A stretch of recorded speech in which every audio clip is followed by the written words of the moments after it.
And today, I have to tell you, it was very interesting because I said, wow, what a great victory. But then somebody ran up to the stage all dressed up nicely when it was at 7. But now I just walked up and it's at 14. But she ran up when it was 7. And, you know, we have to do what's good for our party. And she was up and I said, wow, she's doing like a speech like she won. She didn't win, she lost. And you know, last week we had a little bit of a problem, and if you remember, Ron was very upset because she ran up and she pretended she won Iowa. And I looked around, I said, didn't she come in 3rd? Yeah, she came in 3rd. And then I looked at the polls, she was talking about most winnability, who's going to win, and I had one put up. I don't know if you see it, but I have one put up. We've won almost every single poll in the last 3 months against crooked Joe Biden. Almost every poll. And she doesn't win those polls. And she doesn't win those. This is not your typical victory speech, but let's not have somebody take a victory when she had a very bad night. She had a very bad night. And you have the now very unpopular governor of this state. This guy, he's got to be on something. I've never seen anybody with energy. He's like hopscotch. And, you know, I'm watching this guy, and 2 weeks ago he said, we're going to win in the landslide, we're going to win. About 3 days ago he started saying, well, we want to do well. That's a big difference. But I walked out just now, we're 14 points up, and I don't know what it's going to be. But when she was up here, it was like 6 or 7. And, you know, with like 7% of the vote counted. Now, let me just tell you, we had an unbelievable week last week in Iowa.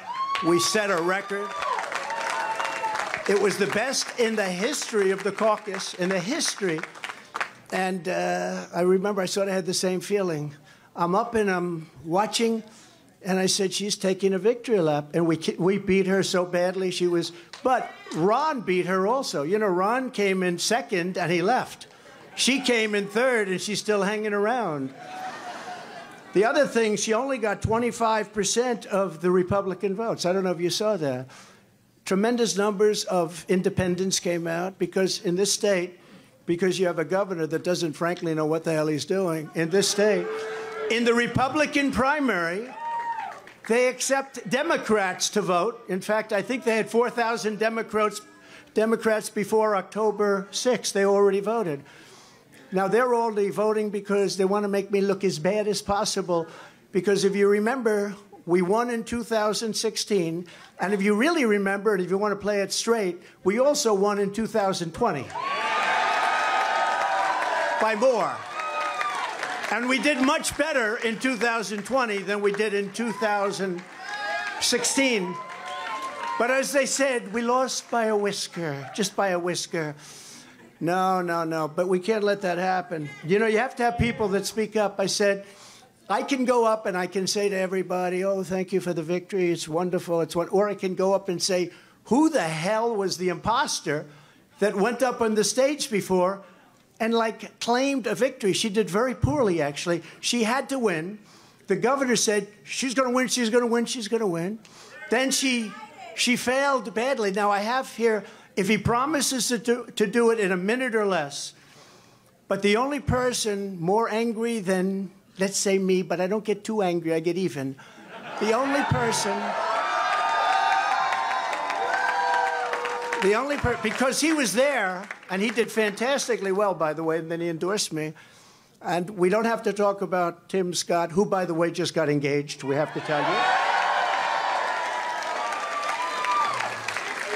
And that's more important than all of this stuff. But a man that got to know her very well is Vivek. I said, Vivek. I said, Vivek, go up and say a few words about it. He has to do it in 1 minute or less, and then we're going to just say, we had one hell of a night tonight. And one other thing, before Vivek comes, do you see that poll? We're going to put it up. We have beaten Biden. You could almost say, who can't? Who the hell can't?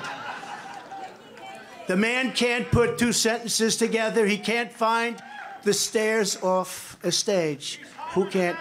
But Vivek, 1 minute or less. Go do it, Vivek. What we saw tonight is America first defeating America last. That's what we saw tonight. If you want America last, you can go to Joe Biden. You got another candidate still apparently in the Republican primary. Cut your Social Security to fork over more money to Ukraine so some kleptocrat can buy a bigger house. Go to Nikki Haley. But you know who delivered a double-digit victory tonight? It is a double-digit victory as of right now. Is this man, Donald J. Trump, the leader of America First. And that means something. Now, USA and Donald Trump, America First. Now, I got 30 seconds left. I want to make this point here, okay? We got to say this right. What we see right now with her continuing in this race is the ugly underbelly of American politics, where the mega donors are trying to do one thing when we the people say another.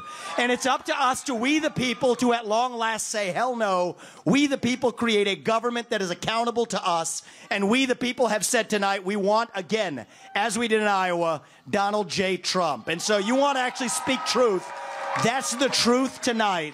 And the only thing they're rooting for is an ugly thing that we don't want to see happen. That's what these people are rooting for, is playing to say long enough so the Reid Hoffmans and the ugly Democratic George Soros Jr.'s who are funding the lawsuits against Trump can prop up their puppet. We say no to that vision. I say the general election begins tonight, and this man will win it in a landslide. God bless you, Donald J. Trump. Vote Trump, USA.